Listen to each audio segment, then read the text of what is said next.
আমি ইতিমধ্যে বিভাগৰ পৰা 21 তাৰিখৰ পৰা পঞ্চায়তসমূহ গঠন কৰাৰ কাৰণে আমি নিৰ্দেশনা জাৰি কৰিছোঁ আমি জিলা আয়ুক্তসকলক আৰু তেওঁলোকৰ নিজৰ সুবিধা অনুযায়ী যাতে 21 তাৰিখৰ পৰা 30 তাৰিখৰ ভিতৰত প্ৰতিটো পঞ্চায়ত যাতে গঠন কৰে তাৰ কাৰণে আমি আহ্বান জনাইছোঁ আৰু সেইটোৰ আধাৰতে ইতিমধ্যে জিলা আয়ুক্তসমূহে বিভিন্ন ধৰণৰ বিষয়াক নিযুক্তি দি প্ৰতিটো পঞ্চায়তৰ কাৰণে এজন বিষয়া নিযুক্তি দিছে আৰু হয়তো কোনোবা অঞ্চলত হয়তো ব্লকত হ'বগৈ কোনোবা অঞ্চলত হয়তো গাঁও পঞ্চায়তৰ কাৰ্যালয়ত হ'ব বা কোনোবা অঞ্চলত হয়তো অন্য কাৰ্যালয়তো হ'ব পাৰে য'ত যেনেকুৱাকৈ সুবিধা হয় জিলা আয়ুক্তসকলে তেওঁলোকে নিৰ্ধাৰিত স্থানত পঞ্চায়তসমূহ গঠন কৰাৰ কাৰণে আমি ইতিমধ্যে আহ্বান জনাইছোঁ আৰু এই প্ৰক্ৰিয়া কাইলৈৰ পৰা আৰম্ভ হ'ব যেহেতু আমি গণতন্ত্ৰক যিহেতু বিশ্বাস কৰোঁ যিহেতু মেজৰিটি মাষ্ট বি গ্ৰেণ্টেড গতিকে যাৰ মেজৰিটি আছে যিগৰাকীৰ মেজৰিটি আছে বা যিগৰাকীক লৈ পেলাই কোনোবাই যদি 5জনে যদি সমৰ্থন দিয়ে তেতিয়াহ'লে 5জনে সমৰ্থন দিয়াৰ লগে লগে আৰু বাকী 4টা ভোট থাকি যাবগৈ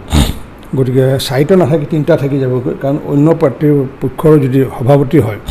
তেতিয়া হয়তো 3টা থাকিব গতিকে প্ৰয়োজন সাপেক্ষে ভোটিং কৰি হ'লেও তেনেকুৱাকৈ নিৰ্বাচিত কৰি সভাপতি নিৰ্বাচিত কৰিব এইটোতো যিহেতু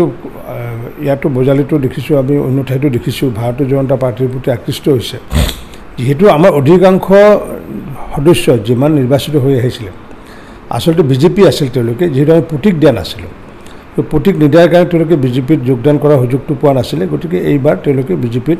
আনুষ্ঠানিকভাৱে পুনৰ যোগদান কৰিছে স্বাভাৱিকতে য'ত মেজৰিটি যিটো ST বা ST য'ত মেজৰিটি বেছি থাকিব তাত এখন আমাৰ সভা হ'ব সম্পূৰ্ণ ৰাজনৈতিক দলৰ প্ৰতিনিধিসকলক লৈ আৰু সেই সভাত য'ত মেজৰিটি ST SC বেছি তাৰ কাৰণে সংৰক্ষিত হ'ব সেইকেইটা চিট পাৰ্টিকুলাৰলি চেয়াৰমেন বা ভাইচ চেয়াৰমেনৰ ক্ষেত্ৰত আৰু য'ত মহিলা হ'ব লাগে নে মুকলি হ'ব লাগে সেইটো কাৰণে লটাৰী পদ্ধতিৰ জৰিয়তে সকলোকে সন্মুখত ৰাখি লটাৰীৰ জৰিয়তে কোনখন জিলা মহিলা হ'বগৈ এইটো ST হ'ব পাৰে SC হ'ব পাৰে বা যি মুকলি যি আছে সাধাৰণ হ'ব পাৰে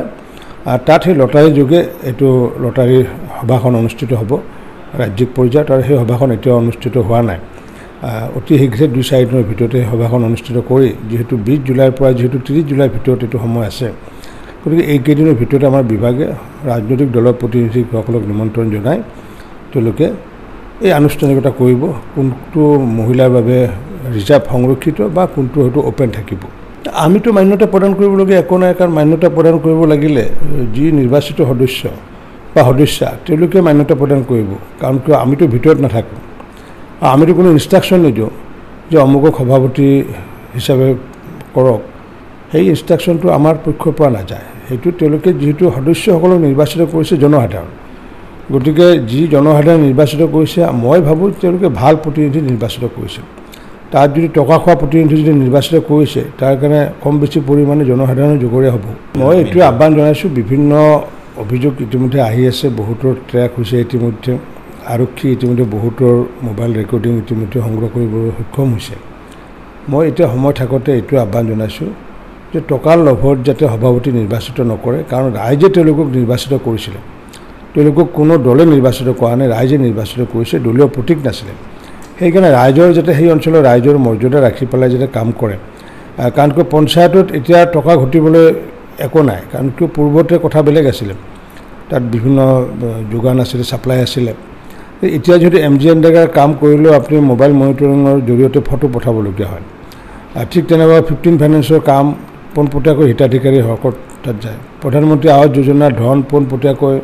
মোদী ডাঙৰীয়াই হিতাধিকাৰীৰ ওচৰত প্ৰেৰণ কৰে আৰু তেনেকুৱাকৈ প্ৰায় 54,000 কৰোৰ টকা ইতিমধ্যে ডাইৰেক্ট DBTৰ জৰিয়তে এই DBT কৰাৰ ফলস্বৰূপে হৈছে কি যে মধ্যভোগীসকল লাহে লাহে নোহোৱা হৈছে নিপাত গৈছে গতিকে তেনেকুৱা যিহেতু ব্যৱস্থা নাই সেই ক্ষেত্ৰত যদি কোনোবা সভাপতিয়ে টকা খৰচ কৰি সভাপতি হ'ব বিচাৰিছে